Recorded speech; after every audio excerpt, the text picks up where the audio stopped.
Bonjour, Bonjour Jade, je vais commencer par vous laisser vous présenter et présenter votre entreprise. très bien. Je suis Eric Pitou, je suis courtier en prêt immobilier et en assurance emprunteur depuis maintenant 7 ans. Auparavant, je travaillais plus sur les marchés financiers en banque et banque privée. Mhm. Euh, et mon partenaire, je travaille sous l'enseigne marque blanche All-in. Ok, d'accord. Et vous avez une entreprise, vous travaillez que sur cette enseigne, vous avez une entreprise aussi à votre nom? Alors oui, j'ai mon entreprise parce que je suis ami au BSP, donc indépendant. Ok. Le gros avantage d'être adossé à All-in, c'est notamment pour les conventions bancaires et un certain nombre d'avantages que je pourrais évoquer un peu plus tard. D'accord. Donc du coup, je vais commencer par vous demander de décrire votre rôle en tant que courtier et quelles sont pour vous les principales compétences requises pour réussir dans ce métier. Alors, le rôle du courtier, déjà la définition du courtier, c'est un intermédiaire entre la banque et le client. Il va rechercher le meilleur taux et les meilleures conditions de prêt sur le marché pour ses clients qui souhaitent donc faire l'acquisition d'un bien immobilier. D'accord. Dans la réalité, les choses sont un peu plus nuancées et plus complexes, car chaque dossier est différent. Les situations personnelles et professionnelles des clients sont différentes, les besoins également. Et de l'autre côté, les critères d'octroi des banques sont très spécifiques et selon les moments de l'année peuvent changer. Le courtier doit matcher au plus près le cahier des charges des clients et les critères d'octroi des banques. D'accord, pour répondre au mieux à leurs besoins et trouver ce qui leur Exactement. correspond le mieux.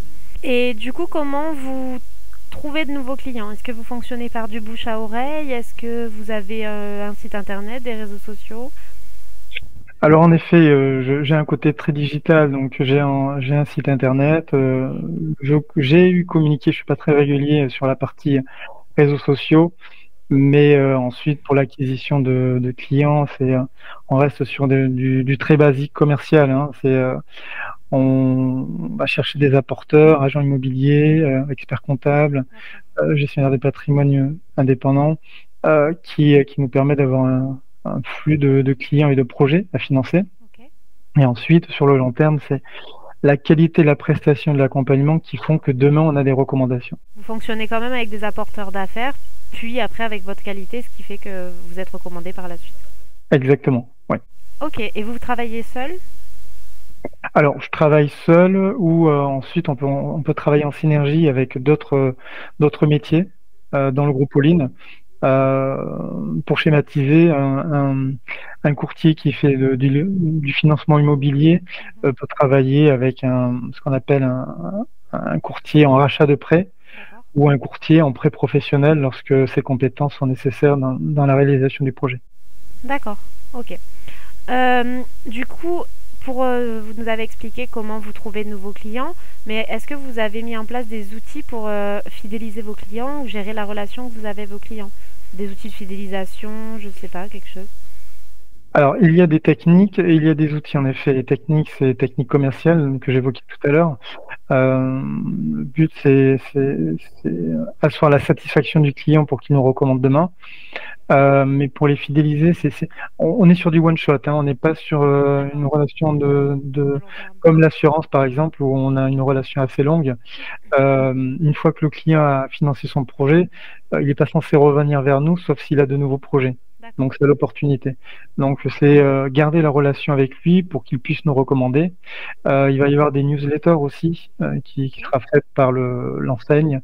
Euh, mais l'idée, c'est de garder contact, et là, ça nécessite des actions commerciales. D'accord. Du coup, tout ça, c'est géré, tout ce qui est newsletter et tout, c'est géré par All-in? Exactement, oui. Alors D'accord. moi, ça sera plus au-delà du client, ça va pas être du B2C, mais du B2B. D'accord. Moi, je mets en place en effet des newsletters et une relation digitale avec mes apporteurs sur l'actualité des solutions de financement. Qu'est-ce qui est innovant? Qu'est-ce qui a changé? Est-ce qu'on va sur du 25 ans, sur du locatif? Ça va être un nouvel acteur. Voilà, pour susciter le besoin ou alors aussi créer les solliciter sur des besoins très particuliers, financer une donation ou financer une succession, ça c'est possible. Mhm. Parlez-en à vos clients et donc le CGP va ou l'expert comptable peut en parler à ses clients. Et du coup, votre site internet aussi, il est tourné, c'est Oline qui enfin, ou c'est vous? Non, c'est moi qui le gère. Enfin, c'est vous qui le gérez tout en entier, je veux dire. Voilà, exactement, technologie WordPress. Donc je l'ai fait il y a 4 ans et je l'alimente, alors c'est pas régulier, mais je l'alimente pour qu'il y ait assez de contenu. Ok, d'accord. Euh, Comment est-ce que vous vous démarquez de la concurrence sur votre marché? Et quels sont vos atouts pour vous démarquer? Alors, pour me démarquer de la concurrence, euh, j'aime bien reprendre, si tu me le permets, Stéphane Mallard, c'est un conférencier sur la stratégie, l'organisation. Et moi, j'aime bien un peu ces punchlines hein, qui décrit assez bien la réalité. Et dans une interview, il disait que pour réussir dans un business, il ne fallait pas chercher l'idée innovante pour se démarquer de la concurrence, Mhm. parce qu'on est dans un monde inondé par le manque de qualité. Et donc, pour lui, il faut faire du premium. C'est ça le marché à prendre. Et faire de la qualité, pour moi, ça va être ma marque de fabrique. Je suis là avec une certaine technicité. J'accompagne mes clients, je leur apporte une expertise. Et le gros avantage que je peux avoir par rapport à la moyenne hein, des courtiers, c'est que du fait de mon parcours, je peux intervenir sur du financement classique, l'acquisition de résidence principale. Oui. Je peux aller sur du patrimonial. Donc là, on va être sur du locatif, résidence secondaire, en direct via des SCI ou SRL de famille. Et j'interviens aussi sur le professionnel. Donc D'accord. là, acquisition de parts sociales, de fonds de commerce. Et ayant cette vision 360, je peux trouver des solutions sur chacun de ces univers D'accord. pour résoudre pour résoudre le problème ou obtenir le financement et réaliser le projet du client. D'accord. Du coup, c'est vraiment votre diversité En compétence. de compétences et votre spécialisation dans chacune des compétences, on peut dire, finalement, Voilà, exactement. Hein. qui Ouais. peut faire votre différence. Ok. Et du coup, j'imagine qu'avec une grande diversité de compétences comme ça, vous avez dû, outre les formations obligatoires sur les courtiers, vous former. Est-ce que vous continuez à vous former pour développer de nouvelles compétences ou est-ce que vous restez axé sur celles-ci? Mhm. Là, je pense que c'est un essentiel hein, dans le temps parce que c'est notre ressource, hein, Ok. le temps et l'énergie hein, pour réaliser nos objectifs. Et il y a une partie qui est consacrée, oui, à la formation. On se forme toute sa vie. Hein. Oui, bah oui. Et c'est nécessaire dans un monde déjà bancaire qui bouge, mais les projets des clients bougent. Et je pense que la fiscalité, la réglementation change, donc c'est nécessaire d'être constamment en formation. D'accord. Ok, ben, du coup, je vais vous poser une dernière petite question. S'il y a un courtier qui voudrait se lancer, soit un jeune qui se lance, soit quelqu'un qui veut se reconvertir, est-ce que vous auriez un conseil à lui donner? Le conseil que je pourrais donner à une personne qui veut se lancer dans ce beau métier de courtage, je vais faire comme les bouddhistes, je vais répondre par des questions. Allez-y.